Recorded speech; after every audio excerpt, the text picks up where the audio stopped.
What is up? Thank you for coming to my channel, Prison POV. Shout out to the joiners, shout out to the point of view crew, and trip on this. Sometimes as a content creator, I tell a story and I just assume that you already know all the details and the whole vibe and the environment of what I'm trying to portray in the story. I feel you already know what's going on.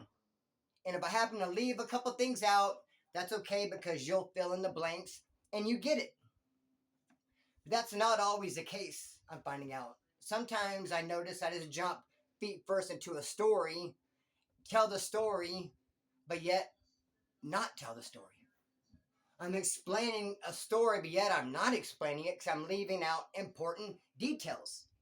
And I think that just happened in the video I just uploaded called Did I Disrespect the Blacks?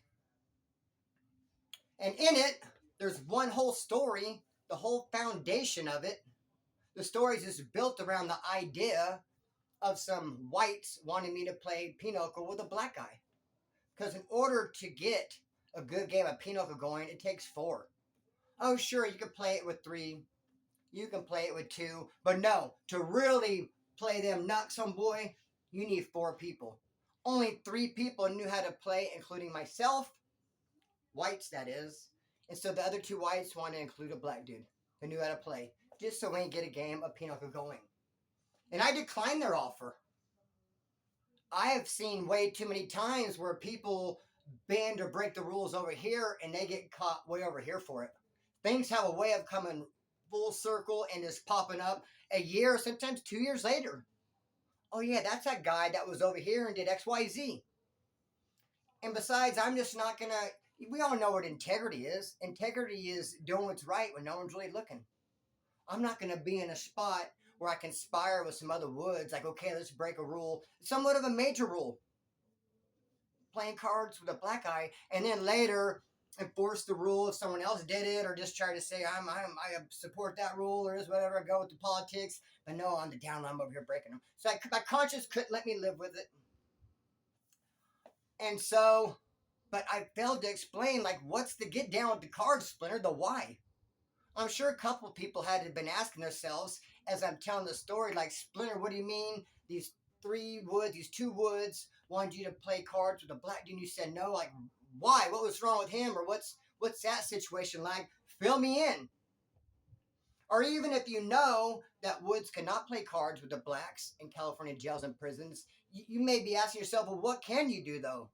How do the woods coexist with the blacks in California prisons? And I'm just going to just be frank, as it were, and just say, basically, we can't do anything with them. I mean, if you happen to know someone from the streets, and you see them in there, hey, and they won't hold it against you if you get in there and you recognize someone from the streets because you worked with them, or he was your neighbor, or you sold him a truck, or you mowed his lawn, and you see a black guy, and hey, what's up? And you talk and converse. You can do that for sure. That's where my cousin Greg, I kind of feel bad throwing old Scrappy D out there. My cousin Scrappy, Greg, he's a rapper. He's been a rapper since a teenager, and he's pretty darn good at it too, I have to admit. And so he knows some dudes, a DJ, and he knows other rappers, guys who make beats. So he's in jail, Kern County Jail. And a couple of the black dudes that he worked with in the rapping industry saw him and recognized him and said, hey, what's up? But he's never been to jail before. It's the first time ever out there on the Kern County farm. He didn't really know how to act. He just knew there was rules expected of the woods. And so when they saw him, hey, and they tried to talk to him and came looking for him, he just had him on the total shine. And he's like, get out of here, guys, leave me alone.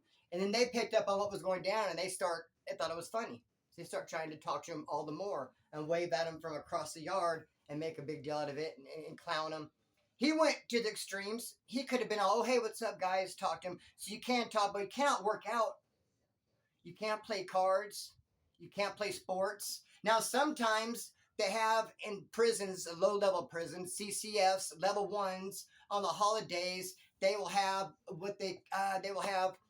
can't even think of the name right now at the top of my head, but they will have where competitions, chess competitions, checkers, pinochle, and this team beats this team. They go on playing this team. So then when you're in this organized competition on a holiday, sometimes, and a white player and a black player might have to play in chess or pinochle. And I've seen that happen. I've seen a lot of people get mad over that happening and all the politics getting kicked up and what's going to go on. But I've seen it be allowed. I've seen it not be allowed.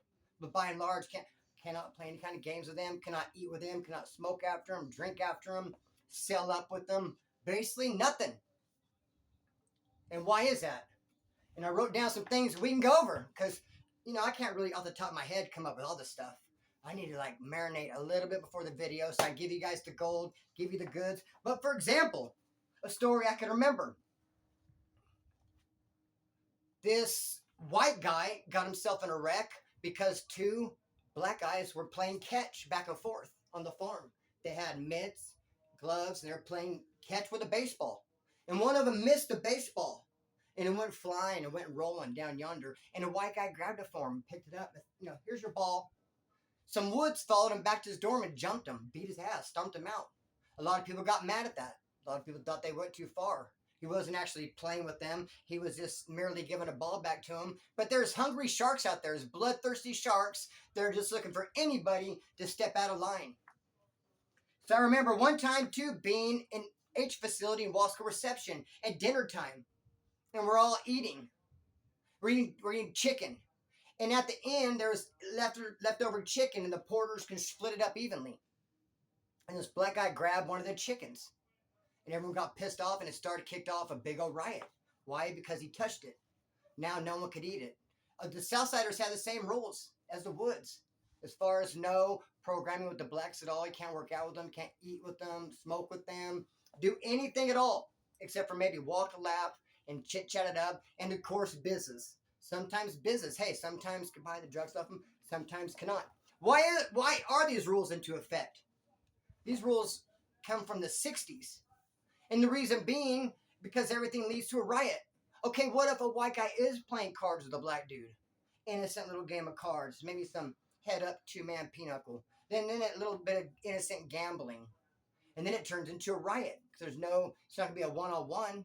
Which sometimes whites and blacks can fight one-on-one. Hey, but by and large, bro, it's going to be a riot. They just want to prevent all that.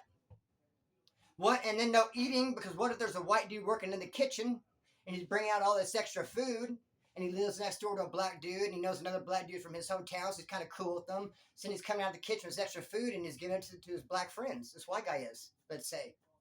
And then what's happened is they're getting extra calories and they're getting built up and they're working out. So the white guys are going hungry, but the black guys are full. So if we do go to battle, hey, they have an advantage because they've been eating more food, get more calories. They're not hungry and they're having more food because the white dude gave it to them. So it's like, no, can't eat with them. Cannot smoke after them. Why? What if a white guy has some cigarettes and he's smoking a cigarette and, he knows a black guy that lives next to him he likes, and then they hang out, and then he starts smoking a cigarette with them, and then he takes too much of it and they get in a fight. Could be a riot. Or these white guys be like, whoa, bro, what's up? Can I hit it? You can let him hit it, not me. It just can be drama. So to prevent the whole thing, long ago in the 60s, when it was on and cracking. Bro, it was in the 60s, that's when prison was prison.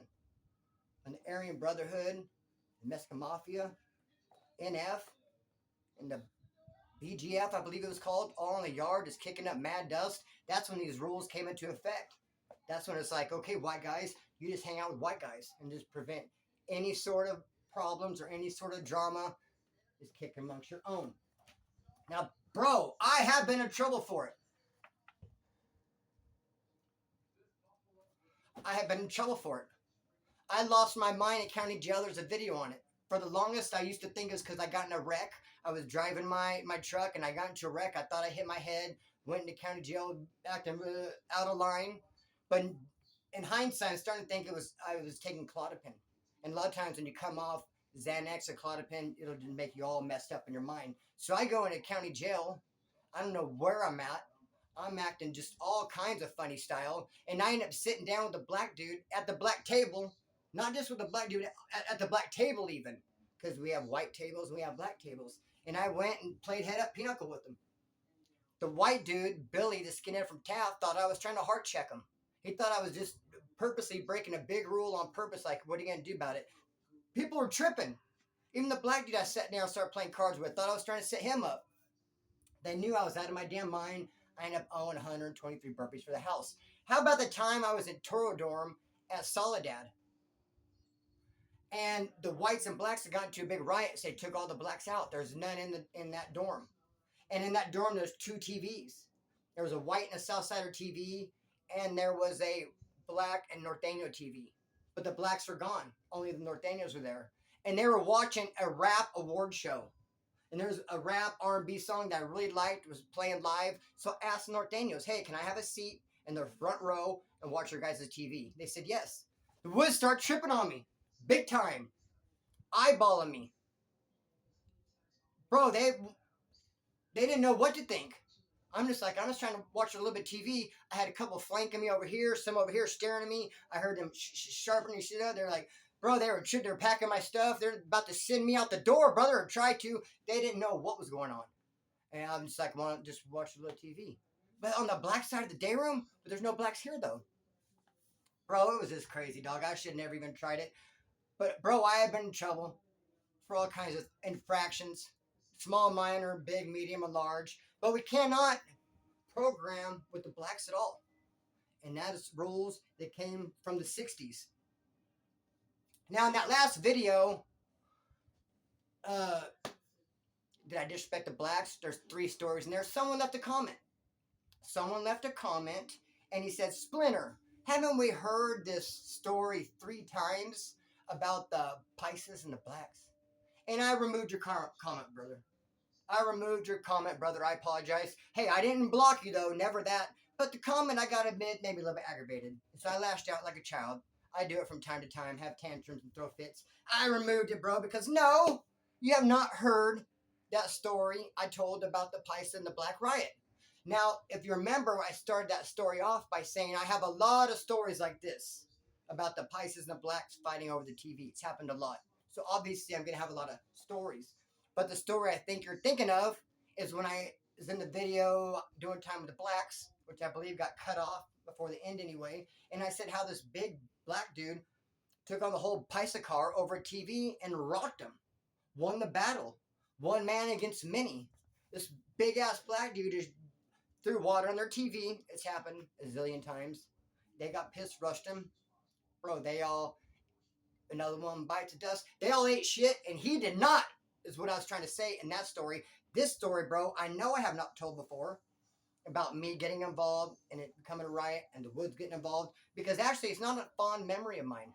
That story is not a fond memory, because really what I didn't touch on much in that story when I told it, I maybe alluded to it a little bit, but I actually got in trouble. Sometimes it's hard telling these stories to just convey the raw emotion. Everything I was feeling, everything that was going on at that time. I try to put it in word form and give it to you guys, but I didn't do a very good job of explaining to you guys, yeah, I actually got in trouble for that. It was a little bit stressful for me at the time because I involved the whole woodpile in a riot that had nothing to do with us. And so, yeah, and then sometimes your head just messes with you. You won't even be in trouble, but you'll know you did something wrong. So you think you got an issue coming and you're looking over your shoulder and you're paranoid. So the reason for this video, though, is kind of like a backup to the video I just did called Did I Disrespect the Blacks? In which there's a story where I said these whites wanted me to play cards with them and with the black dudes as well. And I said no. And I didn't even explain why. And here's the video explaining why. Because Woodpile cannot program with the blacks at all. We cannot play cards. We cannot play baseball. We cannot work out. We cannot sell up together. We can't eat together. We can't smoke together. Do nothing but minor business, buy and sell, trade. And that's pretty much about it. That is about it, homeboy. I definitely didn't make those rules. I definitely do abide by them, because to not abide by them is to be on the outside of them, and then you know what you got coming. So, with that being said, though, I will cut the string and let it fly. Peace.